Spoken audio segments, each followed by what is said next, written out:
ഒരാൾ ആ വീട്ടിൽ സന്തോഷം. ഈ ഭാഗത്ത് നിന്നിട്ട് എന്നെ വളരെ വൃത്തികെട്ട ഒരു വേർഡ് പറഞ്ഞു.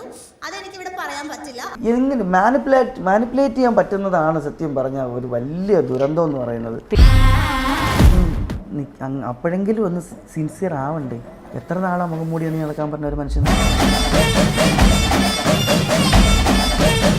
എന്നോട് ആർക്കെങ്കിലും ശത്രുത ഉണ്ടെങ്കിൽ അതിൻ്റെ കാരണം ആർക്കെങ്കിലും എനിക്കത് തോന്നിക്കഴിഞ്ഞാൽ ഞാൻ തിരുത്താൻ ശ്രമിക്കും.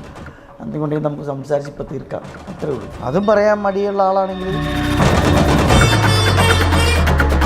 ഞാൻ ഒന്നാമത്തെ കാര്യം അതങ്ങനെയല്ല. അത് എല്ലായ്പ്പോഴും അവസ്ഥകളാണ്. ഒരു വ്യക്തികൾക്ക് ചില സമയത്ത് വളരെ മോശം അവസ്ഥയുണ്ടാവും, അതേ മോശാവസ്ഥയിൽ നിന്ന് വളരെ നല്ല അവസ്ഥയുണ്ടാവും. എൻ്റെ ഏതോ ഒരു മോശം സമയത്ത് നടന്നൊരു കഥയാണിത്.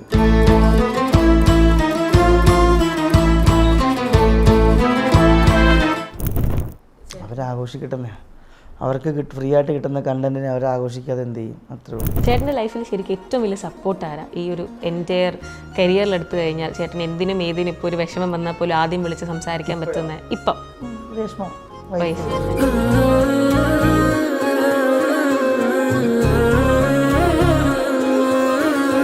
ഡെയിലി എങ്ങനെ കഴിഞ്ഞു പോകാം എന്ന് ചിന്തിച്ച് നടക്കുന്ന ഒരു പാവ നാടകക്കാരനുണ്ടായിരുന്ന ഒരു സമയത്ത്, കാലടി യൂണിവേഴ്സിറ്റിയിൽ പഠിക്കുന്ന സമയത്ത്. അവളെ ആ വ്യക്തിയാണ് രേഷ്മ സ്നേഹിച്ചത്. എൻ്റെ ജീവിതത്തിൽ എല്ലായ്പ്പോഴും എന്നെ സ്നേഹിക്കുകയും എന്നെ ഇഷ്ടപ്പെടുകയും അല്ലെങ്കിൽ എന്നെ മനസ്സിലാക്കുകയും എന്നിലെ കലാകാരനെ തിരിച്ചറിഞ്ഞു വന്ന ഒരുപാട് പേര് ഉണ്ടായിട്ടുണ്ട്. ഇത്രയും വളരെ സ്ട്രോങ് ആയിട്ട് എന്നിലേക്ക് ഇറങ്ങി നിന്ന ഒരാൾ രേഷ്മ മാത്രമേ ഉണ്ടായിരിക്കുള്ളൂ. അപ്പോൾ പതുക്കെ പതുക്കെ എന്നിലെ ഒരു കലാകാരനോടുള്ളൊരു ഒരു ഇഷ്ടവും ആകാംക്ഷയൊക്കെ ആയിരിക്കാം പിന്നെ ഞങ്ങൾ ഒരു പ്രണയത്തിലേക്ക് എത്തിയത്.